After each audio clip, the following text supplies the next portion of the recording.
Hello everybody. In this video, I'll try to understand what happens if Jupiter is present in uttaraphalguni nakshatra. So in order to understand the energy of this particular placement, first we need to understand the nature of Jupiter and also the nature of uttaraphalguni nakshatra. So what is Jupiter in Vedic astrology? Jupiter basically represents wisdom, dharma, and expansion. Dharma because is a natural lord of the lord of natural ninth house, that is Sagittarius. So Jupiter always represents the righteousness, the dharma, the morality, the ethics that you have. Jupiter also represents the knowledge and teaching abilities of yours. And ethics and morality. Whenever you talk about Jupiter, you talk about ethics and morality. Now, expansion and blessings. If Jupiter is functionally benefic in your horoscope, it gives you a lot of fortune and blessings. What about the wealth and prosperity? Yes, Jupiter represents wealth and prosperity as well. The guidance, the counseling. This is all your ability to counsel others. This is all Jupiter energy. So, another important thing is wherever Jupiter sits in a chart, it tries to expand that particular energy, it tries to protect that particular thing, and also it brings wisdom in that area. Right? So, Jupiter expands whatever it touches, and the nakshatra qualities, right, also become very ethical, wise, and constructive. Jupiter is very constructive in nature. So whatever it touches, Jupiter makes it very ethical, wise, constructive, right? This is the flavor it can add. It can expand the energy of that particular nakshatra. And what is uttaraphalguni nakshatra? Now you just said, you may ask me, now you just said Jupiter expands the uttaraphalguni energy, then what is uttaraphalguni energy? Because Jupiter is sitting in the uttaraphalguni nakshatra in our horoscope. Uttaraphalguni nakshatra in our horoscope. It's in our discussion here. Now uttaraphalguni basically represents a responsibility. It basically represents the contracts and agreements, partnerships, social duty, the stability after success, right? And protection and support is the fundamental energy of uttaraphalguni, right? So, because this uttaraphalguni nakshatra always represented in Vedic literature by back legs of a bed. You see, back legs of a bed, they offer more protection when you're sleeping. They offer more support for you.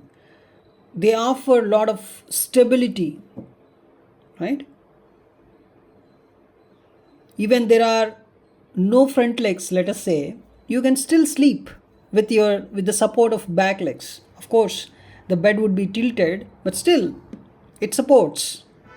So that's where it is responsible, right? The back legs are very less responsible. So now, after enjoyment, because Pura Falguni is always about enjoyment, and then after enjoyment, that is Uttara Falguni.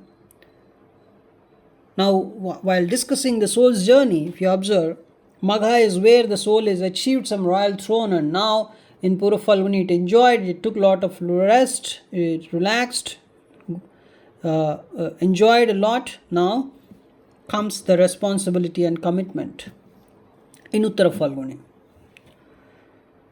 So, Uttara Falguni, whenever you talk about Uttara Falguni, we talk about some kind of commitment in the marriage. We talk about long-term agreements.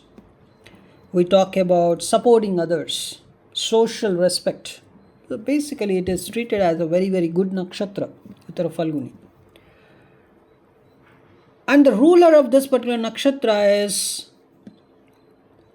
is basically one of the Adityas, but it basically carries all the sun's energies, right?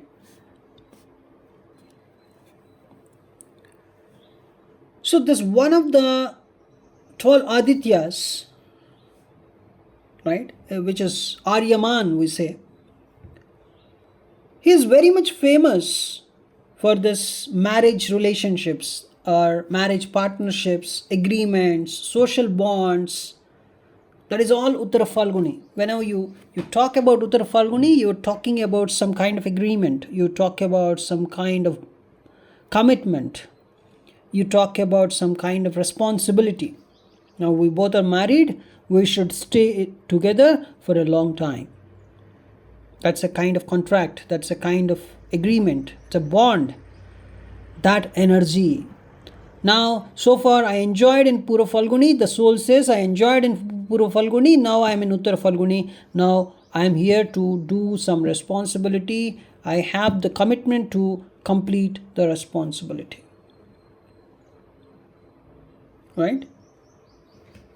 So Uttara Falguni is a very, very good nakshatra, if you say. Right? If you ask me, this is one of the good nakshatras in the whole 27 nakshatras. So basically this nakshatra can give the person some kind of authority, leadership qualities, honor, self-respect, and it mainly shows the energy of government kind of energy, the power, the status kind of. So whenever a person has 10th lord sitting in the Uttara Falguni nakshatra, we say please try for some government job, you can get it.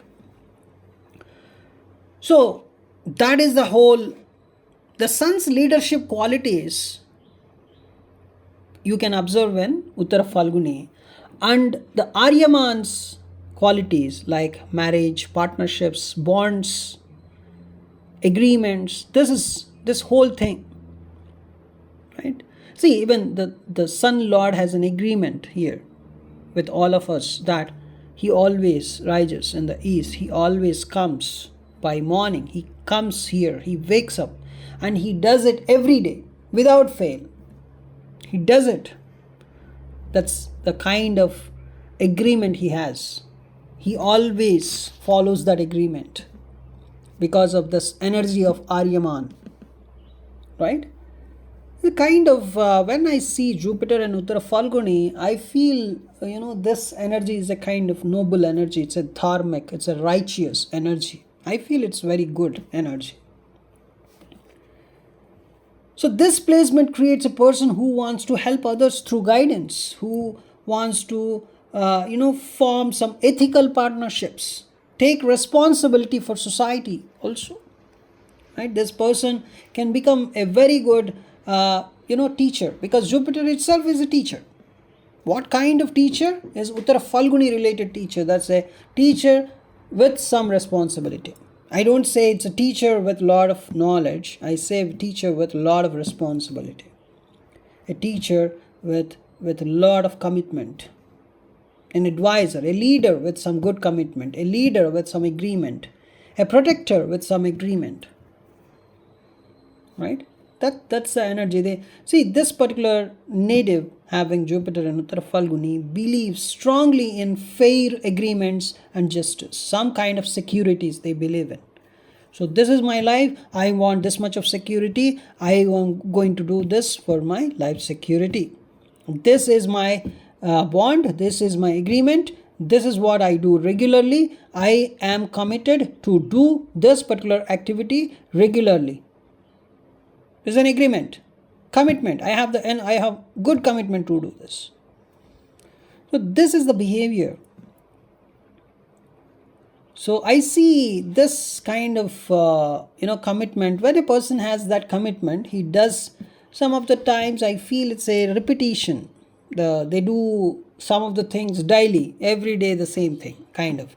Every day they do this. They have this agreement, they have this commitment, right? So fair agreement, it has some justice, good. So they are basically generous, they are responsible, they are ethical, they are loyal. This is the picture, right? So there's a good placement. They also have a feeling like if someone trusts me, I should protect that particular person. So I would always suggest, if you have anybody in your life with Jupiter and uttaraphalguni, without any Rahu Ketu axis affliction or Saturn Mars aspect on this particular Jupiter, with Jupiter and uttaraphalguni, you just trust the person. That person will protect you. The moment anybody trusts is Jupiter and uttaraphalguni native, the native will protect you, because they feel a strong duty towards family and society. So what about the intelligence? Because Jupiter is here, we should talk about wisdom. Then uttaraphalguni is a bit practical in nature, so it's a kind of practical wisdom, I would say, this Jupiter associated with uttaraphalguni. Instead of some abstract philosophy, they focus on real life guidance, the practical guidance, solving people's problems or counseling or organizing social structures, organizing the things. Let us say a person with some good placement somewhere with a food related and also the sixth house related serving nature, and this Jupiter is in uttaraphalguni, the person can be a very good cook, organizing the whole kitchen very nicely, right? So basically they are mentors, they are consultants, they are advisors, they can give real life guidance. That's what I can tell you, practical guidance. It's not abstract philosophy. They always like to do the things practically, practical implementation they like. If you go and tell them a lot of philosophy, they just say stop all the philosophy, just implement it practically. That's what the energy of Jupiter in uttaraphalguni. They always say implement the things practically. Why you are preaching all the time, right? So they have, see, uttaraphalguni it's strongly related to some kind of contract, some kind of agreements. It can be a marriage is also kind of agreement, right? So Jupiter usually gives a stable marriage here. When Jupiter is in uttaraphalguni, we say it's a stable marriage, it's a supportive spouse, especially for in a female horoscope. If you have Jupiter in uttaraphalguni, I can say your husband is a bit supportive husband. So it's an ethical partnership also we can expect here. A person may help their spouse to grow as well, because uttaraphalguni energy people, they love their they love husband. Basically they treat marriage as a sacred responsibility. I like this placement, especially when it is present in a female's horoscope. So but they also expect some loyalty and honesty, right? This is a kind of good placement. So Jupiter also pushes the person towards roles involving some kind of guidance, authority. So they can become good professors because of the Jupiter influence, and judges, government advisors, counselors, spiritual teachers. Even in the HR leadership you can find them, social reformers. So Sun plus Jupiter influence. Sun is king, Jupiter is minister. So these people often become some kind of respected leaders. And Jupiter in this nakshatra can bring some good study, prosperity as well. So a person not only gets some reputation due to this particular placement, also gets some wealth through that reputation. They can make some trustworthy partnerships in the business. Also social networks are good. Leadership roles they can work on. And it's all not through shortcuts or some kind of jumla, right? It's always a very good hard work, a constructive work through which they can achieve some leadership positions. Very good placement. I don't say I cannot say much bad about this. So that's a kind of good position, right? The righteousness they have, the kind of philosophy they have, the kind of service through leadership that they can do, a guiding society that they can do. They can protect the dharma. These are all the positive things only I can see. If you ask me what can be the negative things, if this particular Jupiter is afflicted due to Rahu Ketu axis, this Jupiter is present on Rahu Ketu axis, it's afflicted basically, right? And if Saturn or Mars is watching this Jupiter, then it can get some maleficity because of the aspect, because irrespective of this Saturn and Mars being functionally malefic or benefic to your ascendant, their aspect is always malefic.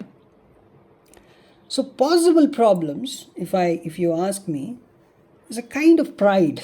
They take pride in their knowledge, but that pride can bring some kind of issues in life, and controlling behavior in relationships. So forcing beliefs on others, right? And a kind of egoistic morality, right? So this is what I can see the negatives. If this particular Jupiter in uttaraphalguni energy is becoming abnormal due to some maleficity or affliction, right? So they have a kind of mentality like, I know what is right for you, I know what is right for that guy, I know what is right for that guy, I know everything, I know what is right for everyone in this world, right? Because of the affliction or maleficity, this is the problem with this placement. So that is the thing. But if this Jupiter is not having any malefic aspect, or if it is not afflicted, very good, because even Sun and Jupiter are natural friends, right? They both represent dharma and righteousness. So a noble leader I can see, a respected teacher I can see, a protector of the society I can see, right? So as a whole, it's a very good placement. Other than that, I don't see much negatives here. So thanks for watching this video.